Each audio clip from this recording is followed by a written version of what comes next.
예수님이 세례 요한에게 요단강에 세례를 받으시고 물에서 올라오실 때 예수님이 메시아라고 하는 사실이 선포가 됩니다. 자, 그럼 예수님이 메시아라고 하는 사실이 선포가 되었다면 그 다음에 할 수 있는 일이 무엇이겠습니까? 역사의 무대에 메시아로서 화려하게 등장하고 그 메시아의 역할을 감당해내면 되는 그때에 성령께서 예수님을 광야로 이끄셨다, 그렇게 기록을 하고 있습니다. 여러분, 광야가 뭐 하는 곳입니까? 광야는 사람이 살지 않습니다. 시원한 그늘 만들어주는 나무 한 그루도 쉽지 않습니다. 목을 죽일 만한 샘물을 찾을 수 있는 곳도 흔치 않습니다. 아무도 찾아오는 사람이 없는 그 광야로 성령께서 예수님을 이끄셨단 말이죠. 여러분, 그곳에서 예수님은 40일 40야 금식하며 기도하십니다. 40일 주야로 금식하셨습니다. 이 말은 예수님은 생명을 걸고 당신의 한계에 직면하면서 기도하셨다라고 하는 의미입니다. 사랑하는 여러분, 이렇게 기도하시는 예수님께 여러분, 사탄의 시험이 있었습니다. 사탄이 예수님께 무엇을 시험했습니까? 위를 바라보며 살아가는 예수님의 시선을 세상으로 향하도록 끌어내리려고 하는 사탄의 유혹이 계속됩니다. 오직 하나님의 말씀을 묵상하고 그 말씀을 따라 살아가는 예수님을 배고픈 떡에다가 관심을 갖게 하려고 합니다. 돌로 떡 만들어 먹으라. 하나님의 영광을 바라보며 사시는 예수님을 향하여서 너 사람들의 박수갈채를 받고 싶지 않느냐라고 예수님의 관심을 사람들에게로 끌어내리려고 합니다. 하나님의 영원한 나라를 바라보며 살아가시는 예수님의 시선을 세상 나라의 영광과 권세에 매료되게 하기 위하여서 예수님의 생각을 끌어내리려고 합니다. 그러나 예수님은 이 모든 시험에서 승리하셨습니다. 우리의 승리자가 되셨습니다. 여러분, 신앙의 논리라고 하는 것은 솔직히 말하면 그렇게 복잡하지 않습니다. 누가 하나님의 사람으로 믿음으로 승리하느냐? 예수님에게 시선을 고정하고 위의 것을 생각하는 자, 승리하는 자이고, 그 시선을 예수님에게서 떼서 세상에 집착하면 반드시 패배하게 됩니다. 이건 분명한 논리입니다. 위의 것에 여러분들의 믿음의 시선을 고정하고 주님을 바라보고 주님을 생각하고 주님께 기도하고 주님께 예배하는 자 되기를 예수님의 이름으로 축복합니다. 아담과 하와의 패배는 그 시선을 하나님에게서 떼서 여러분 세상으로 향하다가 결국 선악을 알게 하는 나무의 열매를 먹고 하나님 없이 하나님처럼 세상에서 당당하게 살아보려고 하다가 결국 심각한 패배자가 되었습니다. 그것이 아담과 하와의 범죄였습니다. 그러나 둘째 아담 예수 그리스도는 시선을 끌어내리려고 하는 수많은 사탄의 유혹 앞에 끝까지 사단을 물리치고 위의 것을 생각하고 위의 것을 찾고 위를 바라보며 산 예수님이 승리자이십니다. 우리의 구원자이십니다. 여러분, 짐승과 다른 사람에게 주어진 가장 큰 장점이 무엇인지 아십니까? 보통 직립보행을 하는 것이다, 그렇게 얘기를 합니다. 그 중에 하나가 그 직립보행입니다. 다시 말하면 꼿꼿하게 서서 걷는 존재라고 하는 얘기입니다. 걸을 수 있기 때문에 두 손을 자유롭게 사용해서 많은 창작을 할 수 있다고 하는 것이 인간의 큰 장점이다, 이렇게 얘기를 하는데, 제가 생각할 때 또 한 가지 중요한 인간의 장점이 있습니다. 직립보행을 하는 인간은 위를 바라볼 수 있습니다. 멀리 내다볼 수 있습니다. 짐승은 땅의 끝만 바라보고 삽니다. 무엇을 먹을까 마실까 먹을까만 생각합니다. 위를 바라보지 않습니다. 일시적인 땅의 행복이나 당장의 유익이나 쾌락보다 그리스도인은 위를 바라보고 하나님을 바라보고 영원을 바라보고 이 땅에서의 행복만이 아니라 하나님 앞에 서는 그날에 내가 어떤 모습으로 하나님 앞에 설 수 있을 것인가를 생각하며 살아가는 자가 그리스도인입니다. 위를 바라봅니다. 멀리 바라봅니다. 그래서 원래 인간이라고 하는 헬라어 단어 원어가 안트로포스라고 하는 단어를 쓰는, 이 안트로포스라고 하는 말은 위를 바라보는 존재라고 하는 뜻입니다. 인간의 짐승과 다른 것은 위를 바라본다, 멀리 바라본다는 것입니다. 그래서 오늘 성경 본문은 말합니다. 위의 것을 찾아라. 땅의 것을 생각하지 말고 위의 것을 생각하라. 따라서 합시다. 위의 것을 생각하자. 네, 위의 것을 생각합시다. 아멘. 자, 이어지는 말씀 여러분 11절입니다. 11절 말씀을 함께 읽습니다. 거기는 헬라인이나 유대인이나 할렙파나 무할렙파나 야만인이나 스구디아인이나 종이나 자유인이 차별이 있을 수 없나니 오직 예수 그리스도는 만유이시요 만유 안에 계시느니라. 할렐루야. 자, 여러분, 오늘 이 땅의 모든 사람들이 예수 그리스도를 통하여서 구원을 받게 되면 거기에는 차별이 없습니다. 피부 색깔이 흰이냐 검으냐, 공부를 많이 했냐 적게 했냐, 돈을 많이 가졌냐 적게 가졌냐, 지위가 높으냐 뭐 적으냐 낮으냐 관계없이 예수 그리스도를 믿음으로 말미암아 모든 사람은 하나님의 자녀가 되는 권세를 받았습니다. 차별이 없습니다.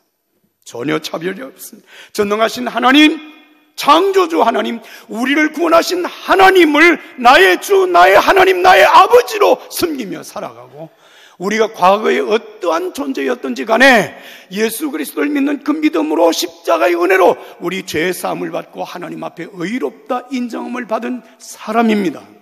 여기는 차별이 없습니다. 믿으시면 아멘 합시다. 그렇습니다. 고린도전서 1장 30절과 31절의 말씀입니다. 너희는 하나님으로부터 나서 그리스도 예수 안에 있고 예수는 하나님으로부터 나와서 우리에게 지혜와 의로움과 거룩함과 구원함이 되셨나니 기록된 바 자랑하는 자는 주 안에서 자랑하라 함과 같게 하려 함이라.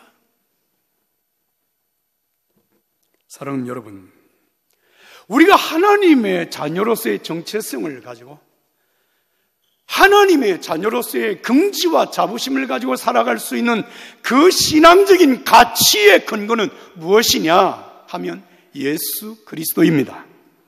오직 예수입니다. 내가 하나님의 자녀가 되었다. 무엇 때문에? 예수 때문입니다. 나에게 하늘의 지혜가 있다. 무엇 때문에? 예수 그리스도 때문입니다. 나에게 의로움이 있다, 거룩함이 있다. 무엇 때문입니까? 예수 그리스도의 은혜 때문입니다. 그러므로 우리의 자랑은 따라서 합시다. 오직 예수. 다시 하면 오직 예수. 그리스도인의 존재됨, 그리스도인됨은 오직 예수께 있습니다. 이 말의 의미는요, 이런 겁니다. 여러분, 만약에 내가 예수님을 떠나는 그 순간, 나는 죄인일 뿐입니다. 구원도 의로움도 거룩함도 지혜도 나와 상관이 없는 존재가, 예수님이 내 안에 계심으로 그 예수님이 나의 의가 되시고 거룩함이 되시고 지혜가 되시고 구원함이 되십니다. 자랑할 일이 있으면 예수님을 자랑하십시오. 이것을 갈라디아서 5장 22절과 23절에는 성령의 은사라고 얘기를 했습니다. 성령의 열매는 사랑과 희락과 화평과 오래 참음과 자비와 양성과 충성과 온유와 절제니. 여러분, 그리스도의 거룩한 성품, 나와 함께 계시는 예수 그리스도, 그 성품이 내 성품 속에 드러나는 것은 예수님 때문이라는 말씀입니다. 그래서 고린도전서 15장 10절에 사도 바울은 이렇게 고백했습니다. 그러나 나의 나된 것은 하나님의 은혜로 된 것이니 내게 주신 주의 은혜가 헛되지 아니하여 내가 모든 사도보다 더 많이 수고하였으나 내가 한 것이 아니요. 따라서 합시다. 오직 나와 함께 하신 하나님의 은혜로라. 할렐루야. 내가 모든 사람보다 영향력 있는 사람이 되었습니다. 내가 모든 사도보다 더 위대한 업적을 남겼습니다. 많은 사람들에게 복음을 전하고 많은 사람들이 구원을 받고 많은 교회가 이 땅에 세워진 것, 모든 사도보다 더 많은 위대한 일들을 만들어낸 것은 사실이지만 그것은 내가 한 것이 아니라 나와 함께 하신 하나님의 은혜였습니다. 이게 사도 바울의 고백입니다. 그런데 오늘 이 본문의 말씀을 보면 굉장히 중요한 말씀을 하고 있습니다. 예수 그리스도는 만유이시고 만유 안에 계시도다. Christ is all and is in all. 그렇게 표현을 했어요. 그리스도는 모든 것 되십니다. 모든 것입니다. 모든 것 안에 그리스도가 계십니다. 그리스도는 만유이십니다. 그리스도는 만유 안에 계십니다. 이 말은 사실 그냥 우리가 지나치 읽으면 무슨 뜻인지도 잘 이해가 안 될 뿐만 아니라 이 말씀으로 산다는 것이 그렇게 쉽지 않습니다. 그러나 여러분, 이 말을 잘못 오해하면 범신론으로 오해할 수 있습니다. 다시 말하면 세상의 모든 것이 다 그리스도다. 그 모든 것 속에 그리스도가 계신다. 그러면 모든 것들이 다 신적인 존재라고 생각을 하고 그에게 경배의 대상이라고 생각하면 그게 범신론입니다. 그래서 나무 앞에 가서도 절하고 바위 앞에 가서도 굽실거리고 하는 게 이게 범신론이라고 하는 거예요. 그런데 그리스도는 Christ is all이라고 해요. 모든 것. 그 말은 무슨 뜻입니까? 그리스도는 모든 것 안에 is in all 그랬어요. 무슨 뜻이에요? 창조주 하나님, 우리를 구원하신 예수 그리스도, 모든 만물이 그로 말미암아 창조되어진 말씀이신 예수 그리스도는 세상의 모든 것 가운데 모든 일들 속에 모든 현장 속에 함께 하신다는 뜻입니다. 이 말의 의미는 그러므로 성도요, 우리의 삶의 자리가 어디든지 내 형편이 어디든지 주님이 거기 계십니다. 이 사실을 인정하고 살라는 것입니다. 잠언서 3장 6절의 말씀입니다. 너는 범사에 그를 인정하라. 그리하면 내 길을 지도하시리라. 그렇습니다. 여러분, 제가 물어보겠습니다. 여러분들이 신앙생활하면서 성경을 읽으면서 혹은 기독교 역사 속에서 보면서 이분은 내 신앙의 롤 모델이 될 수 있겠다라고 생각하는 사람이 있습니까? 나의 신앙의 롤 모델 있죠? 조장님 있죠? 그러면 제가 조장로님에게 묻겠습니다. 최이우 목사의 신앙의 롤 모델은 누군지 아십니까?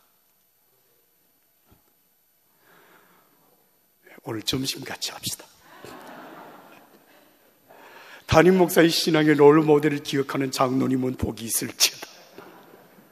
요셉입니다. 요셉. 제가 예수님을 영접하고 난 다음에 성경을 창세기부터 시작해서 읽기 시작을 했는데 성경을 읽으면서 제일 먼저 내 가슴 속에 확 들어온 사람이 바로 요셉이라고 하는 사람이었습니다. 믿음의 조상은 아브라함, 이삭, 야곱이지만 아브라함, 이삭, 야곱의 대를 잇는 첫 번째 믿음의 사람이 누구냐면 요셉이라고 하는 사람.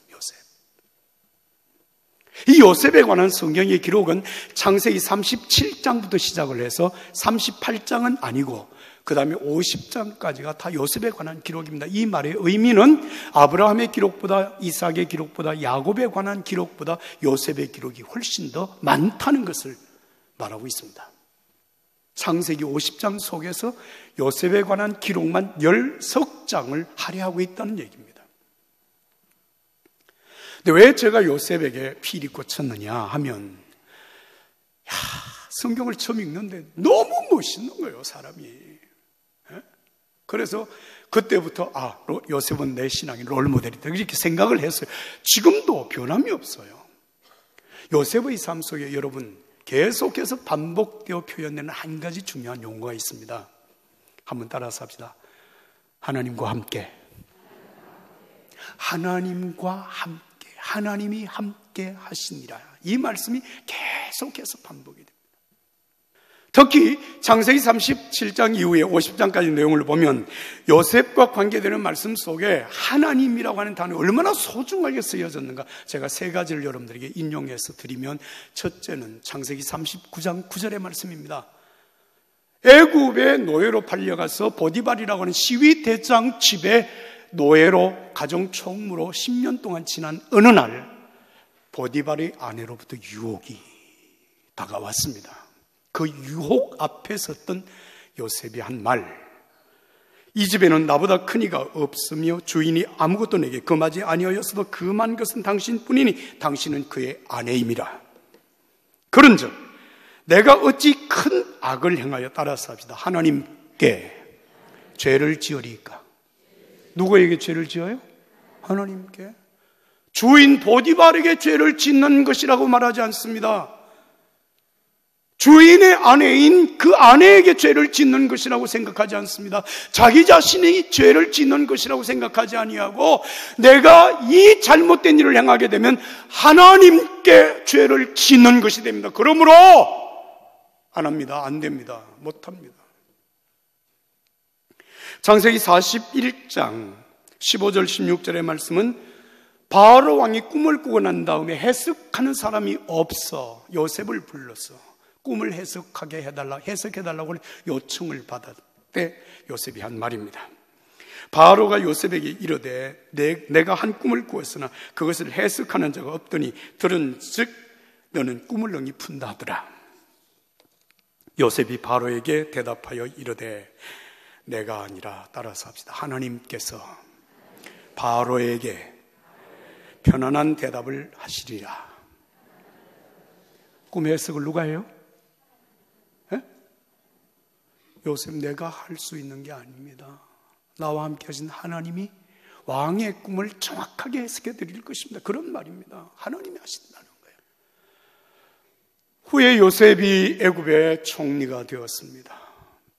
총리가 되어 나라를 다스리고 있을 때 형들이, 자기를 애굽에 팔아먹은 형들이 곡식을 사기 위하여서 총리 앞에 무릎을 꿇었습니다. 그때 요셉이 자신의 정체를 밝히면서 형들에게 한 말, 창세기 45장 5절 8절의 말씀입니다. 당신들은 나를 이곳에 팔았다고 해서 근심하지 마소서, 한탄하지 마소서. 하나님이 생명을 구원하시려고 나를 당신들보다 먼저 보내셨습니다. 그런즉 나를 이리로 보낸 이는 당신들이 아니요, 따라서 합시다. 하나님이십니다. 하나님이 나를 바로에게 아버지로 삼으시고 그 온 집의 주로 삼으시며 애굽 온 땅의 통치자로 삼으셨습니다. 한번 따라서 하겠습니다. 하나님이 하셨습니다. 이게 요셉의 삶의 고백입니다. 요셉의 삶의 주체는 요셉 자신이 아니라 하나님이셨습니다. 모든 것 하나님이 하셨습니다. 애굽의 총리가 되게 하신 것만 하나님이 하신 것이 아니라 그 아버지 집에서 꿈을 꾸게 하신 것도 하나님이 하셨습니다. 꿈 때문에 형들에게 미움을 받고 애굽의 상인들에게 팔려먹게 된 것, 팔아먹게 된 것도 형들이 한 것이지만 오늘 본문에 말합니다. 하나님이 하셨습니다. 애굽의 노예로 팔려가서 보디발의 집에 노예로 팔려간 것도 하나님이 하셨습니다. 거기에서 억울하게 누명을 쓰고 감옥에 들어간 것도 하나님이 하셨습니다. 거기에서 바로 왕의 부름을 받아 애굽의 총리가 되게 된 것도 하나님이 하셨습니다. 제가 여러분들에게 묻겠습니다. 여러분 이 사실을 믿으십니까? 믿으십니까? 따라서 합시다. 하나님이 하셨습니다. 묻겠습니다. 여러분들이 지금 인생을 살아오시면서 너무 억울하고 너무 원통해서 힘들어하고 계시는 분 계세요. 그 사람 때문에 내 인생을 망쳤다고, 내가 이렇게 어렵게 산다고 생각해서 그에게 원수를 갚고 그에게 내가 할 수 있는 모든 보복을 하고 싶다고 생각하는 그런 사람이 계십니까? 그런 경험을 하셨습니까? 여러분 잘 들으세요. 그런데 그 일이 하나님이 하셨다면 어떻게 하실 거예요? 이해가 되세요? 요셉의 삶 속에는 다 우리가 아멘을 했어요. 그런데 내 삶 속에 그런 어려움이 다가올 때 이거 하나님이 하셨습니다. 아멘 할 수 있어요? 이따위 하나님 있어? 난 이런 하나님 안 믿어. 믿고 싶지 않아. 등 돌리고 싶지 않으세요? 어떻게 하나님이 나를 사랑하신다는 그 하나님이 이렇게 나를 어렵게 만들고 나를 억울하게 만들고 나를 고통스럽게 할 수 있습니까? 그러나 저는 오늘 여러분들이 분명하게 말씀드립니다. 하나님이 하셨습니다. 하나님이 하셨습니다. 내 형편과 처지가 어떠하든지 진실로 위의 것을 생각, 위의 것을 찾고 하나님이여 왜 나에게 오늘 이 삶의 자리로 이끄셨는지, 나를 이 고난의 순간에 머물게 하시는 하나님의 이유가 무엇인지 하나님 앞에 무릎을 조아리고 하나님의 뜻을 찾고 하나님의 인도하심을 구한다면 오늘 내가 처한 그 삶의 자리가 내 인생의 종착역이 아니라 종착 지역을 향하여 달려가는 도중에 머무는 잠깐의 정거장일 뿐입니다. 그 일을 통해 하나님 행하시고자 하시는 일들이 계시다는 깨닫게 되기를 예수님의 이름으로 축복합니다. 사랑하는 여러분, 잠깐만 한두 번이 아니라 정말 지속적으로 내 형편과 처지가 어떠하든지 위의 것을 바라보라. 주님을 향해 내 믿음의 시선을 고정하고 하나님이여 왜 나를 여기까지 넣으십니까? 왜 내 형편과 처지를 이렇게까지 어려운 상황으로 나를 이끄셨습니까? 사랑하는 여러분, 물어보세요. 왜 하나님 이렇게 하셨습니까? 하나님이 하신 것입니까? 왜 이렇게 하셨습니까? 분명하게 말씀드리지만 땅만 내려다보고 원망하고 불평하고 한숨 짓는 한 인생은 해답을 찾지 못합니다. 패배합니다. 그러나 우리의 시선을 들어서 눈을 들어 하나님을 바라보고 하나님 앞에 엎드려 기도하며 하나님 왜 나를 여기 인도하셨나요? 이 일이 왜 나에게 다가온 것인가요? 사람에게 대답을 묻지 말고 하나님께 물으십시오. 여러분, 세상에 누가 억울한 일 당하지 아니하고 여기까지 인생을 살아오신 분 있으십니까? 욥이 말할 수 없는 고난을 겪고 있을 때 욥의 아내가 남편 욥에게 하는 말, 욥기 2장 9절의 말씀입니다. 욥의 아내가 욥에게 이르되 당신이 그래도 자기의 온전함을 굳게 지키느냐? 하나님을 욕하고 죽어라.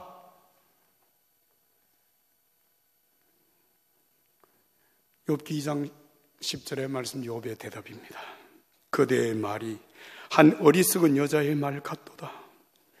우리가 하나님께 복을 받았은 적 화도 받지 아니하겠느냐 하고 모든 일에 욥이 입술로 범죄하지 아니하니라. 여러분, 이 욥을 통하여 하나님 행하신 일이 무엇입니까? 의인이 고난을 받아도 믿음으로 이긴 자에게 주시는 하나님의 은혜가 무엇인지를 보게 하신 것입니다. 마태복음 10장 32절에 예수님 말씀하십니다. 누구든지 사람 앞에서 나를 시인하면 나도 하늘에 계신 내 아버지 앞에서 그를 시인할 것이요, 땅의 것만 생각하지 말고 위의 것을 생각하십시오. 나를 구원하신 예수님은 만유이시고 만유 안에 계십니다. 내가 겪고 있는 그 모든 일들 가운데 주님이 계십니다. 주님의 뜻이 있습니다. 주님은 그 일 속에 우리를 홀로 버려두지 아니하시고 우리를 이끄십니다. 항상 주 예수님을 생각하고 예수님께 기도하고 그 예수님을 바라보며 살아가시는 그리스도인 오늘 여러분들이 되기를 예수님의 이름으로 축복합니다.